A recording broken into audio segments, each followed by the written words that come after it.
আসসালামু আলাইকুম। কেমন আছেন? আশা করি আল্লাহর রহমতে আপনারা সবাই ভালো আছেন।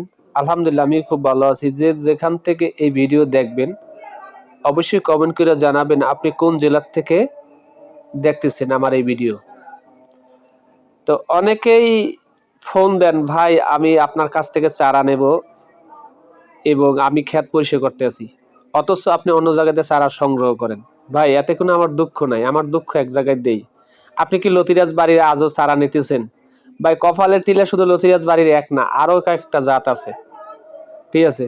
তা আমার কাছ থেকে চারা নেওয়া লাগবে এমন কোনো কথা না। আমি কিন্তু প্রায় ভিডিওতে আমি এই কথাটা বলি। আপনি যেখান থেকে চারা সংগ্রহ করেন না কেন ভাই, অবশ্যই অরিজিনাল ভাবে 100% লতিরাজ বাড়ির এক চারা হইতে হবে। নাহলে কিন্তু আপনি কি ক্ষতির মুখে পড়বেন। আপনি যে ক্ষতির মুখে পড়বেন কেউ ফিরিতে পারবে না। ভাই লতিরাজ বাড়ির এক হইলে এমন একটা জাত, এই জাতটা আপনি নিয়ে রোপণ করলেই টাকা। এই যে দেখেন আমি ভিডিওতে যে দেখাই যে দেখেন এক একটা গাছে কি পরিমাণ লতি ধরছে।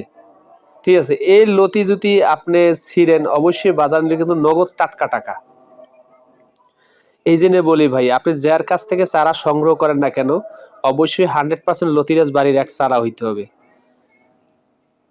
তো এবছর একটা সুবিধা হয়েছে, আমার সুবিধা হলো এইটা, গেছে বছর অনেকে আমার কাছে ফোন দিয়া বলছেন ভাই আমি আপনার কাছে চারা নেব, অথচ চারা আপনি অন্য জায়গাতে ঠিকঠাক করে আমার কাছে রেট জানছেন। ভাই আমার চারার রেট বেশি, আমি সব সময় কথা বলি আমার চারার রেট বেশি। বাংলাদেশে যদি কেউ লতিরাজ বাড়ির 1-1.5 টাকা বেচে, আমারটা 3 টাকা পিস। আপনি ভালো লাগবে আমার কাছে চারা নেবেন, ভালো লাগবে না নিবেন না, তাতে কোনো দুঃখ নেই। কারণ কি জানেন, আমি তো আপনাদের ঠগাইতে পারবো না। আপনারা ওই যশোরের লতিরাজ ধরাই দিতে পারবো না। যশোরের লতিরাজ 2 টাকা করে পিস বিক্রি করে অনেকে, আমি মাঝে মধ্যে মাগনা দিই। কারণ যারা লতিরাজ বাড়ির এক নেয় তাদের সাথে আমি 100 চারা 150 চারা ফ্রি দিয়ে দিই, তারা বুঝুক আগে। ঠিক আছে? তো অনেকেই বুঝে, আল্লাহর রহমতে আমার কাছ থেকে চারা নিয়ে অনেকেই ভুল সংশোধন করছেন। তা আপনারা চাইলে এর ভুলটা সংশোধন করতে পারেন। ঠিক আছে? তো অনেকে বলেন ভাই আমার সার ওষুধ কিভাবে এই গাছে মারতে হবে আগে বলেন, সার ওষুধ কিরকম। ভাই এই গাছে টোটালি কোনো সার ওষুধ তেমন একটা লাগে না আহামারি। এই চাষের মতো সোজা চাষ কোনো ফসল হয় না ভাই। এই জন্য বলি ভাই এই যাতে শুধু সপ্তাহে একবার স্প্রে করতে হবে। ভাই আমি যা বলবো সত্য রিয়েল কথা।